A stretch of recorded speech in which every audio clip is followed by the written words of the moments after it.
स्वागत है एक बार फिर से आप सभी का राकेश वर्मा एजुटेक यूट्यूब चैनल में। आज का जो वीडियो होने वाला है वो हमारा बेसिक इलेक्ट्रिसिटी पार्ट 2 होने वाला है। जैसे हम DRDO सेप्टेम्बर 11 2025 टेक्नीशियन ए का जो पेपर है टीयर 2 सब्जेक्ट हमारा रहेगा इलेक्ट्रॉनिक्स मैकेनिक। बट मैं आपको बता दूं बेसिक इलेक्ट्रिसिटी एक ऐसा टॉपिक है जो इलेक्ट्रीशियन के पॉइंट ऑफ व्यू से एंड इलेक्ट्रॉनिक्स मैकेनिक के पॉइंट ऑफ व्यू से कॉमन रहता है। तो इससे पहले हमने पार्ट 1 ऑलरेडी अपलोड कर दिया है, उसका एक वीडियो बना दिया है डे 1 जिसका था। तो उसमें हमने 40 MCQs जो वेरी मच इंपॉर्टेंट हो सकते हैं एग्जाम के पॉइंट ऑफ व्यू से, वो हमने डिस्कस करे हैं। आज हमारा पार्ट 2 होने वाला है टीयर 2 का जो टेक्नीशियन एक का जो पेपर होगा उसके लिए। आज की इस क्लास में हम 35 मोस्ट एक्सपेक्टेड MCQs डिस्कस करेंगे। ये हमारा बेसिक इलेक्ट्रिसिटी का पार्ट 2 होगा, ठीक है। तो चलिए हम शुरू करते हैं आज की क्लास को। तो सबसे पहला जो क्वेश्चन है आपकी स्क्रीन पे आपको दिख रहा होगा, ठीक है। तो बताइए इसका क्या आंसर होगा। सबसे पहला क्वेश्चन आपकी स्क्रीन पे आज के लिए आज का सेशन का शुरुआत करते हैं। Earthing is mainly provided to protect human life oblique. अर्थिंग मुख्य रूप से किसके लिए की जाती है, यानी यहाँ पे सीधा सीधा ये पूछा है कि अर्थिंग से क्या फायदा हो सकता है। सबसे पहला है इंक्रीज करंट, क्या करंट बढ़ सकती है अर्थिंग करने से। दूसरा इंप्रूव इफिशियंसी, क्या दक्षता बढ़ जाती है अर्थिंग करने से। तीसरा है प्रोटेक्ट ह्यूमन लाइफ, यानी अर्थिंग करने से एक इंसान को सुरक्षा दी जा सकती है, उसको प्रोटेक्ट किया जा सकता है, उसको बचाया जा सकता है। और डी है रिड्यूस वोल्टेज, या फिर अर्थिंग करने से हम वोल्टेज को घटा सकते हैं। तो इसका जो राइट आंसर होगा वो क्या हो जाएगा आपका प्रोटेक्ट ह्यूमन लाइफ, ठीक है। क्या हो जाएगा इसका right answer, protect human life. एक इंसान के जीवन को बचाया जा सकता है क्या करके, अर्थिंग करके। घर में हमने अगर अर्थिंग कर रखी है, अर्थिंग का वैल्यू सिंबल किस तरीके का होता है, ठीक है। अगर हमने घर में अर्थिंग कर रखी है तो उससे क्या हो जाएगा, हमारा इक्विपमेंट है या फिर इंसान है उसको हम बचा सकते हैं, ठीक है। तो मेनली अर्थिंग का पर्पज क्या हो जाएगा आपका, C is the right answer, protect human life, ठीक है। चलिए अगला क्वेश्चन है acceptable earth resistance for domestic wire. घरेलू वायरिंग में अर्थ का रेजिस्टेंस क्या होता है, वेरी मच इंपोर्टेंट क्वेश्चन। हमें ये पूछा जाता है जो घरेलू वायरिंग होती है उसमें जनरली जो अर्थिंग का प्रतिरोध है, जो अर्थ का प्रतिरोध होता है वो कितना होता है, ठीक है। तो बहुत ज्यादा पहले तो समझने वाली बात है कि अर्थिंग का मतलब क्या हो गया। हम किसी भी चीज को अर्थिंग कर रहे हैं इसका मतलब क्या है कि जो भी हमारा अनवांटेड करंट है या जो एक्स्ट्रा करंट है, फॉल्टी करंट है, उसको हमें ग्राउंड करना है। तो ग्राउंड हमें करना है तो आपको भी पता होगा कि ग्राउंड का प्रतिरोध बहुत कम होता है, इसके कारण वो इजीली क्या है, ग्राउंड हो जाता है। तो 10 ओम तो होगा नहीं, ठीक है। जनरली 10 ओम क्या है, होगा नहीं इसमें, ठीक है।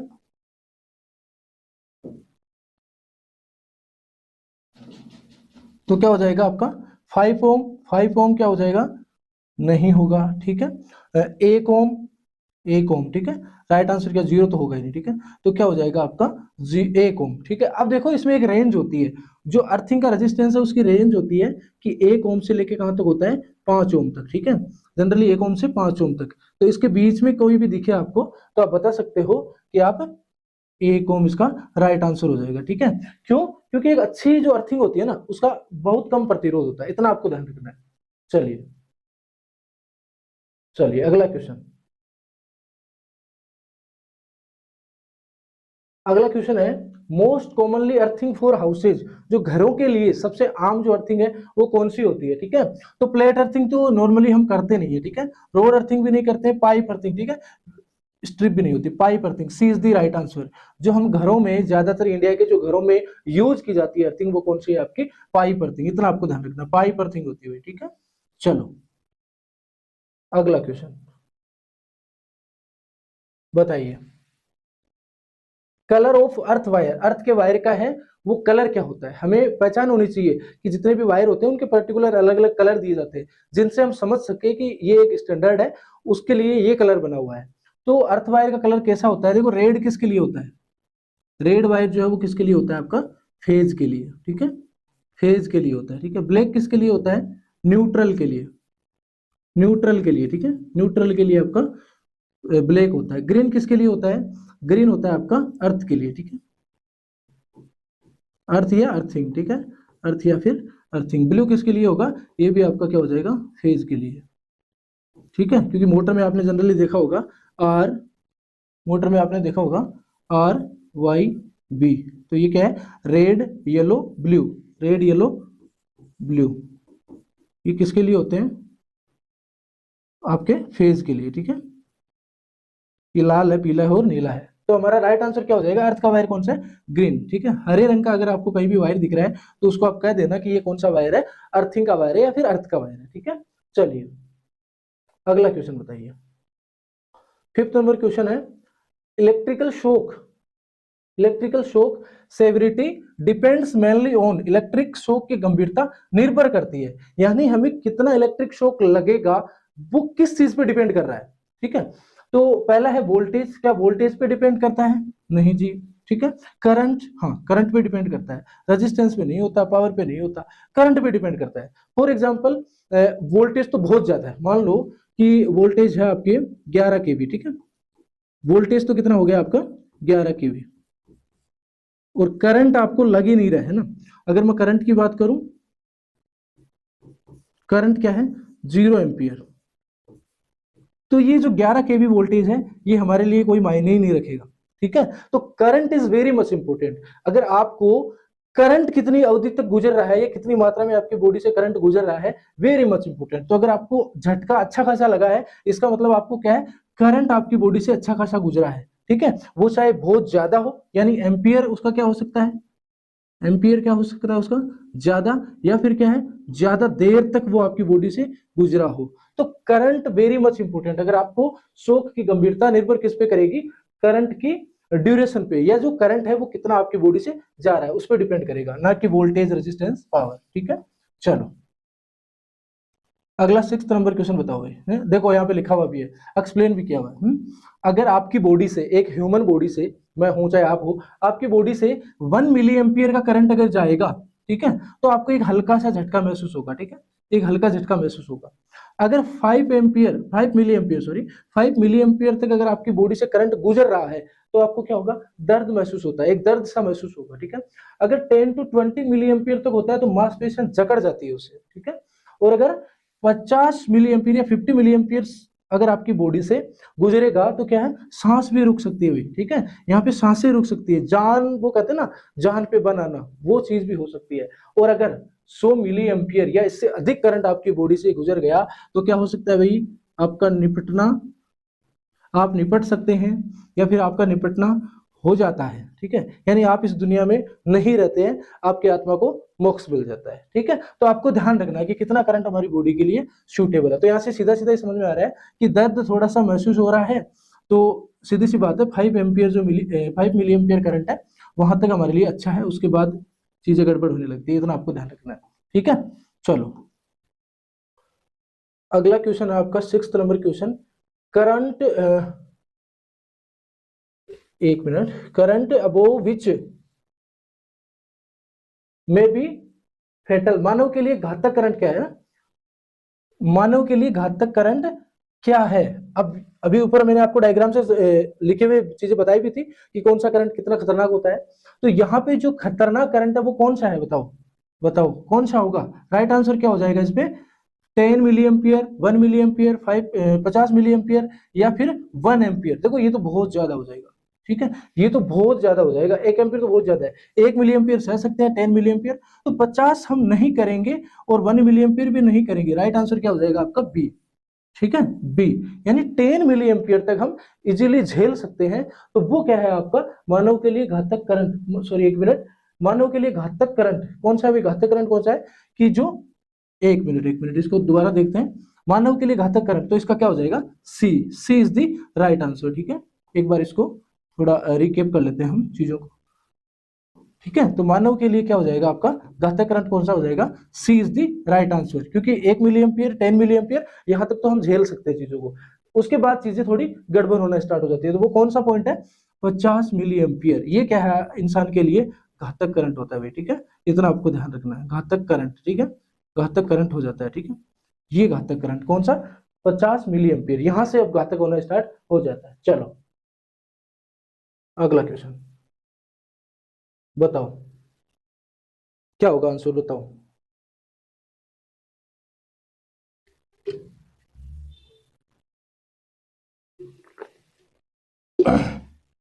Before electric electrical work first step.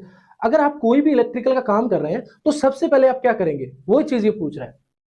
आप ग्लव्स पहनेंगे, हाँ पहन सकते हैं पर उतनी जरूरत नहीं है, ठीक है, हम ग्लव्स पहन सकते हैं पर उतनी जरूरत नहीं है। सबसे पहला काम ग्लव्स पहनना, ऑब्वियस बात है, अच्छी बात है, पहन रहे हो तो आपकी लिए सेफ्टी बनेगी, बट इनमें भी हमें सबसे पहला काम क्या करना है, ग्लव्स नहीं, स्विच ऑफ सप्लाई, ठीक है, स्विच ऑफ करेंगे, चेक लोड, यूज टेस्टर, ये सब बात की बातें होगी। सबसे पहले हम क्या करेंगे, स्विच ऑफ करेंगे। अगर स्विच ऑफ नहीं करेंगे ना भाई, और हमें नॉलेज नहीं है, तो हम निपट सकते हैं, ये भी थोड़ा ध्यान रखना है। तो सबसे इंपॉर्टेंट चीज इसमें, सबसे विजुअल जो एमसीक्यूज में जो हमारा ऑप्शन होगा वो क्या हो जाएगा, स्विच ऑफ सप्लाई। हमें सप्लाई को स्विच ऑफ करना है, सबसे पहला काम यही होता है, ठीक है। चलो अगला क्वेश्चन बताओ। Rubber gloves are used because they are, rubber के दस्ताने होते हैं ना जो हाथों में पहनते हैं, रबर के दस्ताने, वो क्यों यूज किए जाते हैं, कंडक्टर होते हैं इसलिए, इंसुलेटर होते हैं इसलिए, सेमीकंडक्टर होते हैं इसलिए, या रजिस्टर होते हैं इसलिए, बताओ भाई किस लिए यूज किए जाते हैं। वो चालक होते हैं इसलिए हम यूज करते हैं, या फिर वो अचालक या कुचालक होते हैं इसलिए हम यूज करते हैं, या फिर वो अर्धचालक होते हैं इसलिए यूज करते हैं, या फिर वो प्रतिरोध होते हैं। बताओ भाई क्या होते हैं। रबर के जो ग्लव्स हैं वो क्या होते हैं, इंसुलेटर होते हैं, ठीक है, जिसमें से क्या है, धारा नहीं बहती है, तो राइट आंसर क्या हो जाएगा, कुचालक। अगर धाराएं नहीं बहेगी तो हम इसीलिए तो उनका यूज कर रहे हैं, अदरवाइज तो हमें करंट लग सकता है, ठीक है। तो दस्तानों का उपयोग क्या है, वो इंसुलेटर होते हैं इसलिए हम उनका यूज करते हैं। क्लियर है यहाँ तक आपको। चलो अगला बताओ। Device used for earth leakage protection, इनमें से कौन सी ऐसी डिवाइस है जो अर्थ लीकेज प्रोटेक्शन के लिए उपयोग की जाती है, बताओ भैया। चार ऑप्शन है, फ्यूज है, एमसीबी है, एएलसीबी है, स्विच है, तो क्या हो जाएगा आपका राइट आंसर, फ्यूज तो होता नहीं है, फ्यूज क्या है, फ्यूज नहीं होगा, ठीक है, एमसीबी भी नहीं होगी, पूरा नाम क्या होता है एमसीबी का, और एएलसीबी, राइट आंसर क्या हो जाएगा आपका, एएलसीबी, तो C is the right answer, switch भी नहीं होगा, ठीक है। एमसीबी का पूरा नाम क्या हो जाएगा आपका, miniature miniature circuit breaker, miniature circuit breaker, ठीक है। और ईएलसीबी का क्या हो जाएगा पूरा नाम, अर्थ लीकेज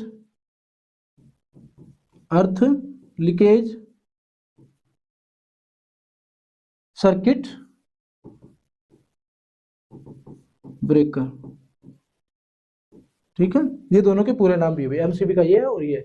और हमें किससे सुरक्षा प्रदान कर रहा है, अर्थ लीकेज से, तो नाम क्या है, अर्थ लीकेज सर्किट ब्रेकर, तो ELCB is the right answer, ठीक है, इतना आपको ध्यान रखना है। चलो अगला 10th नंबर क्वेश्चन क्या है आपका, उस पर हम बात कर रहे हैं। चलो बताओ भाई, fuse is always connected in, fuse को हमेशा कैसे जोड़ा जाता है, अगर आपको सर्किट में या किसी भी सर्किटरी में आपको फ्यूज को जोड़ना है तो वो कैसे जोड़ा जाएगा, पैरेलल में जोड़ा जाएगा, सीरीज में जोड़ा जाएगा, अर्थ वायर के साथ जोड़ा जाएगा, या न्यूट्रल वायर के साथ जोड़ा जाएगा, तो वो हमेशा कैसे जोड़ा जाएगा बताओ, वो जोड़ा जाएगा हमेशा सीरीज में, ठीक है, सीरीज में जोड़ा जाएगा। मान लो आपका एक फेज है, ठीक है, एक आपका न्यूट्रल है, अगर आपको फ्यूज लगाना है ना भाई, मान लो आपने लोड चल रहा है, यहाँ पे मान लो एक मैंने लोड लगा दिया, ठीक है, लोड आपका बल्ब हो सकता है, ठीक है, फेज और न्यूट्रल से चलेगा, ये आपका क्या है, लोड है या बल्ब है, ठीक है, ठीक है। अब आपका जो फ्यूज लगेगा ना वो कहाँ लगेगा, ऐसे, ये आपका क्या हो जाएगा, फ्यूज, ठीक है। तो ऐसे लग रहा है, इसका मतलब क्या, सीरीज में लगा हुआ है। पैरेलल में कैसे लगता, अगर मैं यहाँ लगाता, फेज और न्यूट्रल के अक्रॉस लगाता, फेज और न्यूट्रल के बीचों बीच लगाता, तो क्या हो जाता आपका, ये आ जाता आपका पैरेलल या समानांतर क्रम। तो ये क्या है, राइट है और ये गलत है, तो राइट आंसर क्या हो जाएगा आपका, सीरीज में। फ्यूज हमेशा किस में लगेगा, सीरीज में, और किसके साथ लगेगा, फेज के साथ, इतना आपको ध्यान रखना है, ठीक है। चलो अगला बताओ, 11 नंबर क्वेश्चन बताओ भैया। सिंबल पूछा है, एक आपको सिंबल दिया गया है, तो ये सिंबल किसका होगा ये पूछा है, बताओ। ये जो सिंबल दिख रहा है ना, ये किसका सिंबल है, फेज का है, न्यूट्रल का है, अर्थ का है, स्विच का है, तो राइट आंसर क्या हो जाएगा, ये सिंबल अर्थ का है, ठीक है, अर्थिंग जिसको बोलते हैं, ठीक है, अर्थिंग या फिर अर्थ का ये सिंबल है, ठीक है, इतना आपको ध्यान रखना है। क्लियर है। चलो बताओ ये, one way switch is known as, one way switch को किस नाम से जाना जाता है, एसपीएसटी, एसपीडीटी, डीपीडीटी, टीपीएसटी किस नाम से जाना जाएगा? तो वन वे है ना भाई, एक ही रास्ता है, तो राइट आंसर क्या हो जाएगा आपका? ए। ए क्या हो जाएगा आपका? Single pole, single pole, single throw. ठीक है, सिंगल पोल सिंगल थ्रो। तो राइट आंसर क्या हो जाएगा? एसपीएसटी, जिसको किस नाम से जाना जाता है? वन वे स्विच के नाम से जाना जाता है। ठीक है, चलो अगला क्वेश्चन बताओ। बताओ क्या होगा भी, बताओ है। Standard single phase voltage in India, Bharat में सिंगल फेज वोल्टेज कितना होता है बताइए? राइट आंसर क्या हो जाएगा? B, 230 voltage. ठीक है, ये स्टैंडर्ड वोल्टेज है। ठीक है, ये 230 क्या है? स्टैंडर्ड वोल्टेज है।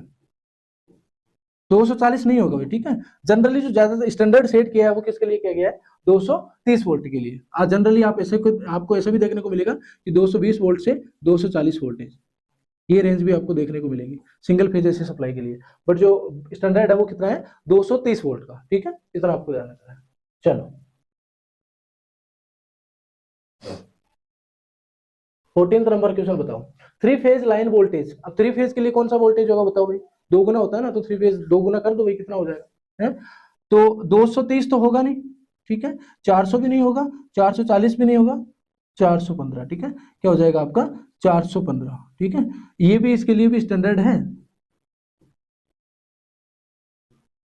कि 415 वोल्टेज किसका होता है? थ्री फेज का। थ्री फेज का 415 वोल्टेज, इसकी भी एक रेंज है भाई देखो, 420 से 440 वोल्टेज। ठीक है, 420 से 440 वोल्टेज। बट अब कौन सा यूज कर रहे हैं? 415 वोल्टेज, ना कि 440 वोल्टेज। 440 वोल्टेज आपको नहीं करना है, आपको क्या करना है? 415 वोल्टेज किसका? थ्री फेज पावर सप्लाई का। ठीक है, चलो फेज डिफरेंस बताओ भाई। फेज डिफरेंस, थ्री फेज में फेज अंतर, कला अंतर कितना होता है? फेज का डिफरेंस कितना होता है थ्री फेज में? कितना होता है? 60 डिग्री होता है क्या? नहीं होता है। 90 डिग्री नहीं होता है, 120 डिग्री। ठीक है, 120 डिग्री, क्योंकि तीन फेज है। 120 डिग्री एक सिंगल फेज का हो जाएगा, तो तीनों का कितना हो जाएगा? इंटू तीन, कितना हो जाएगा टोटल? 360 डिग्री का। ठीक है, पूरा राउंड बन जाएगा। तो प्रत्येक जो फेज होता है वो 120 डिग्री के एंगल पे चलता रहता है थ्री फेज सिस्टम में। सर ये तो आपने बता दिया कि थ्री फेज जो सिस्टम है उसमें जो फेज अंतर है वो 120 डिग्री का होता है। पर कई बार में सिंगल फेज का पूछ ले तो क्या हो जाएगा भाई? 0 डिग्री। ठीक है, इतना आपको ध्यान रखना है। थ्री फेज में 120 डिग्री और सिंगल फेज में 0 डिग्री, क्योंकि सिंगल फेज में अकेला फेज ही है, तो वहां पे तो कोई एंगल बनेगा ही नहीं। ठीक है, चलो अगला 16th number question, 16 number question. Natural current in balanced, sorry, neutral current in balanced three phase system. जो बैलेंस थ्री फेज सिस्टम है उसमें न्यूट्रल करंट का मान कितना होगा? तो बताइए भाई, क्या मैक्सिमम होगा? नहीं होगा। ठीक है, मिनिमम होगा? नहीं होगा। Zero, zero. ठीक है, राइट आंसर क्या हो जाएगा? जीरो। क्यों? क्योंकि तीनों फेज अगर आपस में बैलेंस है तो न्यूट्रल अपने आप से कैंसिल आउट हो जाएगा। जो न्यूट्रल करंट है वो अपने आप से क्या हो जाएगा? कैंसिल आउट हो जाएगा। ठीक है ना? क्यों? क्योंकि तीनों फेज जो है वो क्या है? बैलेंस है। तो राइट आंसर क्या हो जाएगा? न्यूट्रल करंट इसमें क्या हो जाएगी? जीरो। चलो 17th नंबर क्वेश्चन बताओ, 17 number question. Three phase supply में उद्योगों में थ्री फेज सप्लाई पसंद किया जाता है क्योंकि three phase supply is preferred in industry because, क्यों किया जाता है बताओ भाई? लॉस कम है इसका। ठीक है, हाई टॉर्क है। ठीक है, स्मूथ पावर है। ठीक है, तो राइट आंसर क्या हो जाएगा? D. D is the right answer, D part है भाई। ठीक है, ठीक है राकेश जी, डी पार्ट। ठीक है, ऑल ऑफ दीज। चलो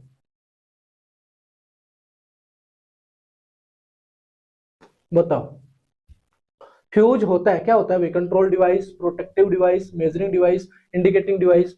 क्या हम फ्यूज के द्वारा कंट्रोल कर सकते हैं ना? नहीं कर सकते।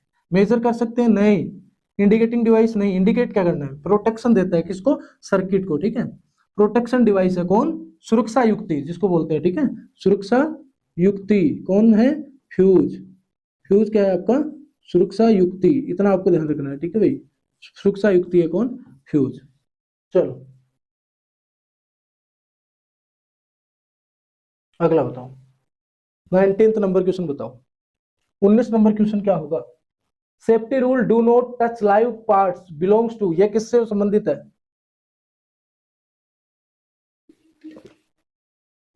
बताओ किससे संबंधित है? फायर का तो नहीं है भाई, हमें क्या है, do not touch live wire या लाइव पार्ट, यानी जिसमें करंट है। लाइव का मतलब ये हो गया ना कि जिसमें फेज है उसको आपको नहीं छूना है, तो ये किससे संबंधित है? फायर से तो नहीं है, आग तो नहीं लगी हुई है, मैकेनिकल सेफ्टी भी नहीं है, इलेक्ट्रिकल सेफ्टी, ठीक है, केमिकल सेफ्टी भी नहीं है। राइट आंसर क्या हो जाएगा इसका? C, C is the right answer. चलो 20 नंबर क्वेश्चन बताओ भाई, क्या होगा?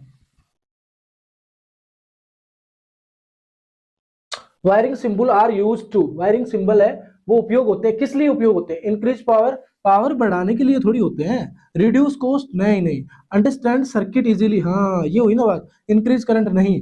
अंडरस्टैंड सर्किट इजीली, हम आसानी से सर्किट को समझ सकते हैं, इसके लिए क्या है, वायरिंग के सिंबल उपयोग किए जाते हैं। सिंबल का मतलब ये है ना भाई, हम किसी भी चीज को हम समझ सकते हैं, ठीक है। तो राइट आंसर क्या हो जाएगा? अंडरस्टैंड सर्किट इजीली, इसलिए हम किसका यूज कर रहे हैं? वायरिंग, वायरिंग सिंबल्स का, ठीक है। चलो अगला बताओ, 21 नंबर क्वेश्चन। अर्थ वायर कैसे जोड़ी जाती है? अर्थ की वायर वो कहाँ जोड़ी जाएगी भाई? फेज में तो जोड़ी जाएगी, सीरीज में तो जोड़ी जाएगी, पर यहाँ किसके साथ जोड़ी जाती है? बॉडी ऑफ इक्विपमेंट, ठीक है, बॉडी के साथ जोड़ते हैं। जैसे मान लो आपका घर का ये कूलर है, ठीक है, आपके घर का कूलर है, इसमें क्या है, फेज और न्यूट्रल, दो चीजें, फेज भी है और न्यूट्रल भी है। अरे भाई फेज और न्यूट्रल देखो तभी तो चलेगा ना। अब मान लो बाई फॉल्ट ये जो फेज है वो आपकी इसकी बॉडी के साथ टच हो गया, ठीक है, इसके साथ टच हो गया, तो इसमें ये क्या हो गया, करंट हो गया। अब अगर आप इसको हाथ से छूओगे तो आपको शॉक लग सकता है, करंट लग सकता है। तो आपने क्या करा, एक वायर लिया और इसकी बॉडी के साथ जोड़ा और उसको क्या कर दिया, ग्राउंड कर दिया, ठीक है ना। तो बॉडी ऑफ इक्विपमेंट, अर्थ की वायर कहां जुड़ेगी? ये वायर कौन सा हो गया आपका? अर्थ का वायर, अर्थ वायर। तो अब क्या होगा, जो एक्स्ट्रा करंट है वो कहाँ चला जाएगा, इसके थ्रू ग्राउंड हो जाएगा, फिर आपको शॉक नहीं लगेगा। अब आप टच करोगे आपको शॉक नहीं लगेगा, ठीक है ना, क्योंकि ह्यूमन बॉडी का जो रेजिस्टेंस है वो ज्यादा होता है एज कंपेयर एज अर्थ के रेजिस्टेंस से, ठीक है ना। तो जहां पे आपको अर्थिंग देखने को मिलेगी, अर्थिंग का मतलब कम रेजिस्टेंस, तो जहां पे रेजिस्टेंस का मान कम होगा वही करंट ज्यादा इजीली ट्रेवल करेगा। चलो 22 बताओ, which wire carries current to load, कौन सा तार है जो लोड तक करंट को ले जाता है? करंट को कौन ले जाएगा लोड तक? बताओ भाई। अर्थ क्या काम करता है, इसका अलग काम होता है, अर्थ तो नहीं ले जाएगा, ठीक है, न्यूट्रल नहीं ले जाएगा, न्यूट्रल वापस लाता है, ठीक है। तो कौन ले जाएगा? फेज, आल का तो सेंस ही नहीं बनता, ठीक है।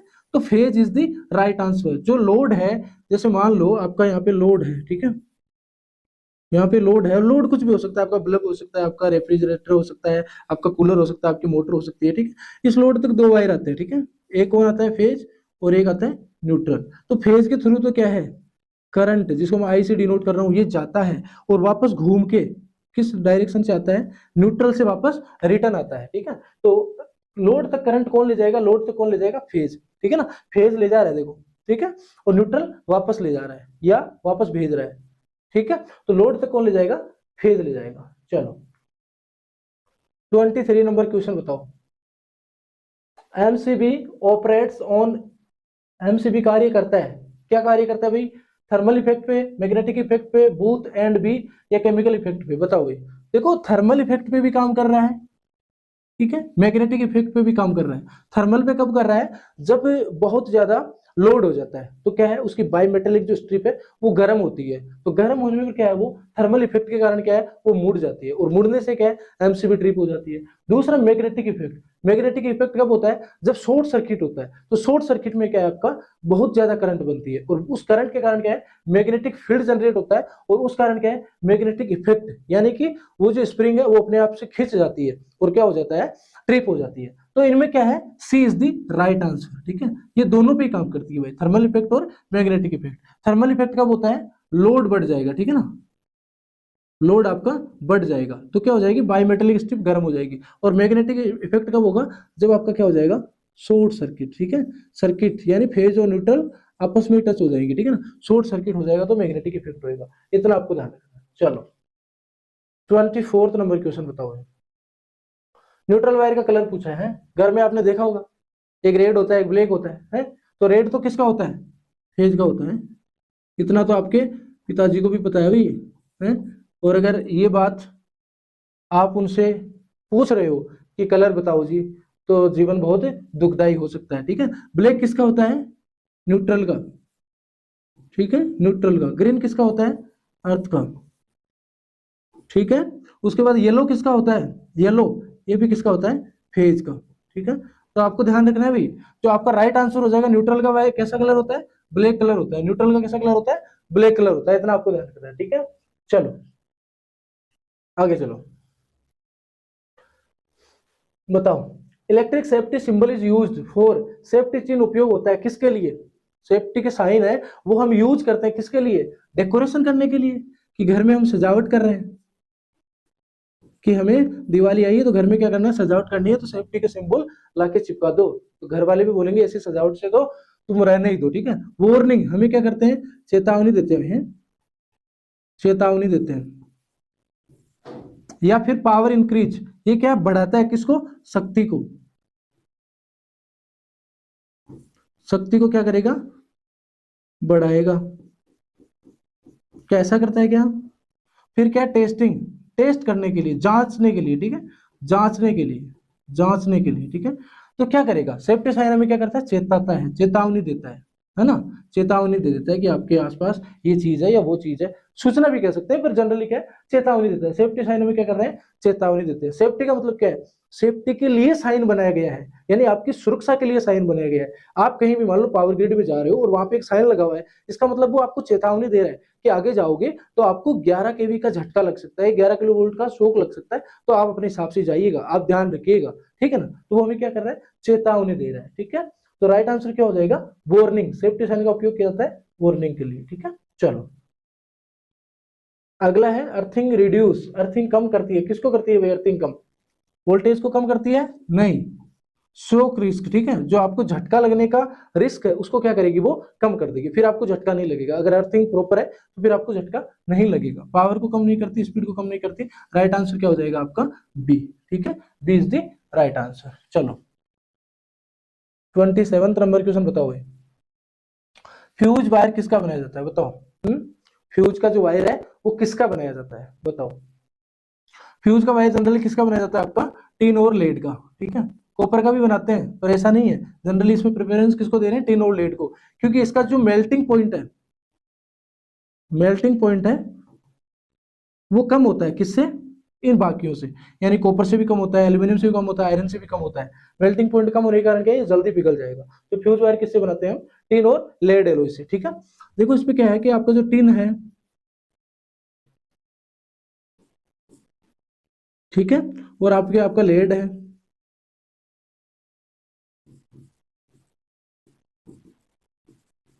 ठीक है, और ये मेल्टिंग पॉइंट है इनके ना, अप्रोक्सीमेटली इसकी क्या है? मेल्टिंग पॉइंट, यानी लगभग इतने तापमान पे ये पिघल जाता है। टिन इससे भी जल्दी पिघल जाता है। फिर उसके बाद कौन पिघलता है? कॉपर। इसका कितना है? 1083 डिग्री सेल्सियस। ठीक है, और एल्यूमिनियम का कितना है? 683, एक मिनट सॉरी, 660 डिग्री सेल्सियस। ठीक है, और ये भी अप्रोक्सीमेटली 1500 के लगभग, यानी 1500 से आप 1540 की एक रेंज मान सकते हो। ठीक है, 1500 से 1540 की एक रेंज मान सकते हो। यहाँ तक क्या है? ये पिघल जाता है, मेल्टिंग पॉइंट है इनके। ठीक है, तो इनमें सबसे जल्दी कौन पिघल रहा है? टिन और लेड। ठीक है, क्योंकि टिन और लेड का इतना कम क्या है? मेल्टिंग पॉइंट, यहाँ पे ये पिघल जाएगा। तो राइट आंसर हमारा क्या हो जाएगा? Tin lead. ठीक है, इसी के हम क्या बनाते हैं? Fuse wire. चलो 28 नंबर क्वेश्चन बताओ भाई।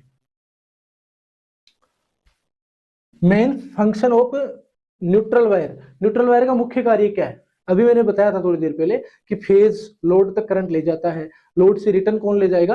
न्यूट्रल। तो कहीं दिख रहा है आपको? Carry current back. ठीक है, प्रोटेक्शन नहीं होगा, कंट्रोल नहीं होगा, मेजरमेंट नहीं होगा। राइट आंसर क्या हो जाएगा आपका? ए। ए, वापस लोड से वापस करंट को कौन लाएगा घुमा के? Neutral wire. ठीक है, चलो 29 नंबर क्वेश्चन बताओ भाई। Electric accidents occur mainly due to, electric दुर्घटनाएं होती है किसके कारण होती है? ओवर कॉन्फिडेंस है, किसी भी चीज को करने में अगर आपको ओवर कॉन्फिडेंस है तो उससे भी आपके साथ क्या है? दुर्घटना हो सकती है। सही बात है जी, है।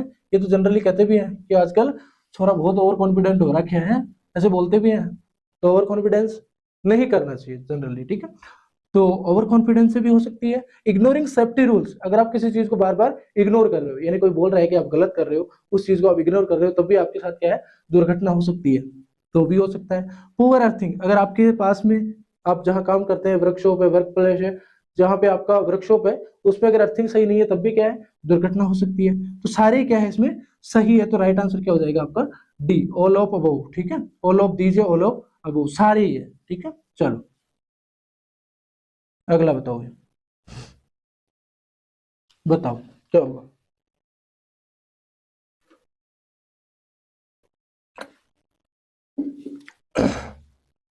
फ्यूज वृक्ष ऑन प्रिंसिपल है, फ्यूज कार्य करता है। फ्यूज कैसे कार्य करता है भाई, मैग्नेटिक इफेक्ट तो होता नहीं है फ्यूज में, केमिकल भी नहीं होता, मैकेनिकल भी नहीं होता, हीटिंग अभी बताया था। फ्यूज का मेल्टिंग पॉइंट इंपॉर्टेंट है, तो मेल्ट हो जाता है, वो पिघल जाता है, तो उसी भी वो काम करता है हीटिंग इफेक्ट पे। ठीक है, हीटिंग जितनी हीट होगी उसके कारण वो पिघलता जाएगा, उसी के कारण वो काम करता रहेगा। तो फ्यूज किस पे सिद्धांत पे काम करता है, हीटिंग इफेक्ट के सिद्धांत पे। Very much important question, very important question. ठीक है, ध्यान रखना आपको। चलो बाकी मेल्टिंग पॉइंट भी याद रखने हैं कि एल्यूमिनियम का मेल्टिंग पॉइंट कितना होता है, कॉपर का कितना होता है, जनरली कई बार ये भी पूछ लिया जाता है। चलो अगला बताओ, in wiring switch is connected in, wiring में आपका स्विच है वो कैसे कनेक्ट हुआ होता है। आपने घर में जनरली वायरिंग देखी है ना, तो उसमें जो स्विच वगैरह लगाए हुए हैं आपके घर में, स्विच है, सॉकेट है, बोर्ड है, उसमें देखना आपने, तो स्विच की जो वायरिंग है वो किस क्रम में की जाती है, या किसके साथ जोड़ा जाता है, सॉरी, न्यूट्रल के साथ जोड़ा जाता है, नहीं, ठीक है, अर्थ के साथ नहीं, फेज के साथ, ठीक है, पैरेलल नहीं है, फेज के साथ, फेज के साथ आप क्या जोड़ोगे, स्विच को जोड़ोगे। और किस क्रम में लगाया जाता है वो भी याद रखना, क्रम कौन सा होगा, वो आपका हो जाएगा सीरीज। ठीक है, सीरीज, ठीक है, और कौन किस वायर के साथ, आपके फेज वायर के साथ। चलो 32 नंबर क्वेश्चन बताओ भाई, विच device protects against short circuit and overload booth, यानी ऐसी कौन सी डिवाइस है जो हमें शॉर्ट सर्किट में भी सुविधा दे रही है और हमें ओवरलोड में भी सुविधा दे रही है या सुरक्षा दे रही है, तो कौन सी होगी भाई, फ्यूज, फ्यूज नहीं होगा है? फ्यूज तो नहीं होगा, स्विच भी नहीं होगा, एमसीबी, ठीक है, सॉकेट नहीं होगा। राइट आंसर क्या हो जाएगा, एमसीबी। एमसीबी है जो क्या करेगी आपका ओवरलोड में भी। एमसीबी पूरा नाम क्या है, पूरा नाम miniature, miniature circuit, miniature circuit breaker. ठीक है, मिनिएचर सर्किट ब्रेकर, ये क्या करता है एमसीबी, ये दो काम करता है। कौन से काम करता है, ओवरलोड में भी, अगर लोड बहुत ज्यादा हो गया तब भी सुरक्षा दे रहा है, और दूसरा क्या है आपका, शॉर्ट सर्किट। ठीक है, दूसरा क्या है, शॉर्ट सर्किट, शॉर्ट सर्किट, इन दोनों में काम देता है कौन, एमसीबी। पूरा नाम क्या है, मिनिएचर सर्किट ब्रेकर। चलो 33 नंबर क्वेश्चन बताओ भाई, earthing provides a low resistance path for, earthing किसके लिए कम रेजिस्टेंस का रास्ता देती है, load current, fault current, neutral current, या फिर लीकेज करंट, किसके लिए देती है बताओ। तो क्या हो जाएगा, लोड करंट नहीं होगा, न्यूट्रल करंट भी नहीं होगा, लीकेज करंट भी, वोल्टेज भी नहीं होगा, फॉल्ट करंट के लिए ना, B is the right answer. जो भी आपका फॉल्ट करंट है, जो आपकी बॉडी से लग के आपके पास आ रहा है, या आपको शॉक लग रहा है उसके कारण, तो उसको क्या कर देती है, वो ग्राउंड कर देती है। यानी कि जो आपका फॉल्ट करंट है, फॉल्ट जो करंट होगा उसको क्या करना है आपको, ग्राउंड करना है। तो उसको ग्राउंड करना है, उसको ग्राउंड करना है, तो वो कौन करेगा, अर्थिंग, कौन करेगा, वो अर्थिंग करेगा। ठीक है, इतना आपको ध्यान रखना है। चलो अगला 34 नंबर क्वेश्चन बताओ, आरसीसीबी ऑपरेट्स ऑन, आरसीसीबी किस सिद्धांत पे काम करता है, हीटिंग इफेक्ट, मैग्नेटिक इफेक्ट तो नहीं करता है, इस पे कौन कर रहा है भाई, इन दोनों पे कौन कर रहा है, हीटिंग पे कौन कर रहा है, मैग्नेटिक पे कौन कर रहा है, एमसीबी।